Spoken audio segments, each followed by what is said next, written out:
Hello everyone, তো আজকে চলে এসেছি শীতের পিঠা, তেল পিঠা, আবার এটাকে পুয়া পিঠাও বলা হয়। তো দেখুন মাশাল্লাহ কতটা সুন্দর হয়েছে, লোভনীয় হয়েছে। শীত মানেই তো পিঠার আয়োজন। তো আজকে আবার চলে এসেছি তেল পিঠা নিয়ে। তো এই তো আমি চলে আসছি এখানে। এখন আমি দিয়ে দিতেছি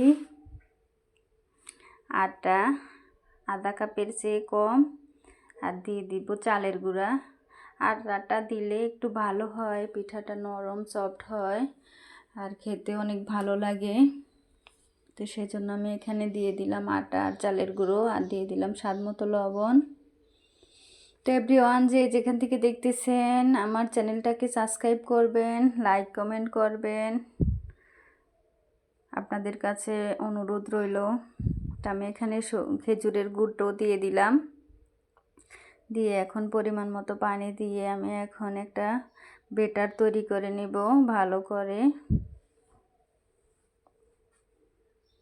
আপনারা যে যেখান থেকে দেখেন প্লিজ একটা লাইক করবেন, চ্যানেলটাকে সাবস্ক্রাইব করে পাশে থাকবেন। আর যারা করেছেন তাদেরকে অসংখ্য ধন্যবাদ। যারা এখনও করেননি তাদেরকে অনুরোধ রইল চ্যানেলটাকে সাবস্ক্রাইব করার জন্য। আর নিত্য নতুন ভিডিও পাওয়ার জন্য আপনারা সাবস্ক্রাইব করে রাখলে আমি নোটিফিকেশন ছাড়লে সাথে সাথে আপনারা পেয়ে যাবেন নোটিফিকেশন। তাই তো ভালো করে আমি বেটারটাকে গুলে নিতেছি। বেটারটা যত সুন্দর হবে পিঠাটা তত ভালো হবে। তো সব সময় চেষ্টা করবেন একটু সময় নিয়ে বেটারটাকে ভালো করে বানিয়ে নিতে, তাহলে পিঠাটা অনেক সুন্দর হয়। তো আমি এখানে একটা কড়াই বসিয়ে তেল দিয়ে দিলাম, দিয়ে এখন এই তো আমি একটা পিঠা দিয়ে দিলাম।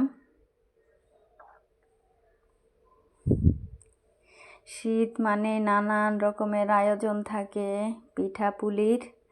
তো আমিও ব্যতিক্রম নয়, আমিও বাসায় চেষ্টা করি সব সময় বাচ্চাদেরকে নিত্য নতুন খাবার খাওয়ানোর বানিয়ে বানিয়ে। তো আপনারাও চেষ্টা করবেন বাচ্চাদেরকে এই শীতে মজার মজার পিঠা বানিয়ে খাওয়ানোর জন্য। আলহামদুলিল্লাহ, তো পিঠাটা কত সুন্দর ফুলে উঠেছে। বেটারটা বেশি পাতলাও হবে না, আবার বেশি ঘনও হবে না। পাতলা হলে পিঠাটা সুন্দর হবে না, আবার ভারী হলে একটু ঘন হলে ভিতরে অনেকটা ডো মানে যেটাকে কাই বলা হয় ভিতরে থেকে যায়, ওটা ভালো লাগে না খেতে, আঠা আঠা লাগে। আর যদি পারফেক্ট হয় তাহলে ভিতরে খুবই সুন্দর হয় পিঠাটা, দেখতেও ভালো লাগে, খেতেও ভালো লাগে। তো সবসময় চেষ্টা করবেন ডোটা পারফেক্টভাবে বানানোর জন্য, তাহলে পিঠাটা বানালে অনেক সুন্দর হবে। এই তো আমার একটা পিঠা আলহামদুলিল্লাহ হয়ে গেছে, দেখতেই পারছেন। আমি এভাবে সবগুলো পিঠা বানিয়ে নেব।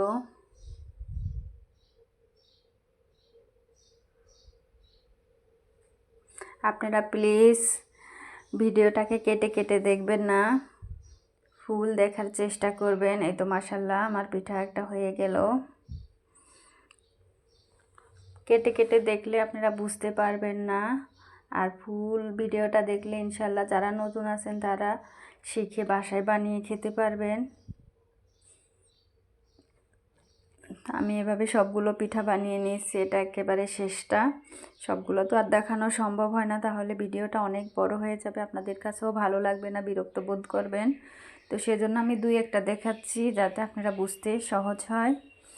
দেখুন চার সাইডটা কত সুন্দর কুচি কুচি হয়েছে, ডিজাইনের মতো, দেখতেও ভালো লাগে। আর এভাবে পিঠাটা বানালে মাশাল্লাহ অনেক ভালো লাগে। আমার একটা জিনিস স্কিপ হয়ে গেছিলো, আমি এখানে এলাচের গুঁড়ি করে দিয়েছিলাম, এলাচের বিচিটাকে, তাহলে ফ্লেভারটা অনেক ভালো আসে। আবার ইচ্ছা করলে আপনারা একটু নারিকেল বেটে দিতে পারেন বা একটা ডিমও দিতে পারেন, তাহলে পিঠাটা অনেক সুন্দর হয়, মজা হয়। তো এইভাবে করে আমি সবগুলো পিঠা বানিয়ে নিয়েছি। তো দেখুন কালারটা কত সুন্দর হয়েছে আর দেখতে কতটা লোভনীয় হয়েছে। মাশাআল্লাহ, খেতেও আলহামদুলিল্লাহ অনেক ভালো হবে। দেখুন আমার কতগুলো পিঠা হয়েছে, আর প্রত্যেকটা পিঠাটা কত সুন্দর ফুলেছে আর কত সুন্দর হয়েছে। আর খেতে যে মাশাআল্লাহ কত দুর্দান্ত মজা হয়েছে, এটা না খেলে বুঝবেন না।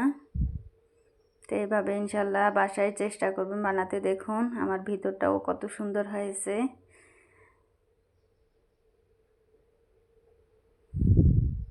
তো এভাবে বাসায় ঝটপট বানিয়ে খাওয়া যায়, আপনারাও বাসায় খাবেন।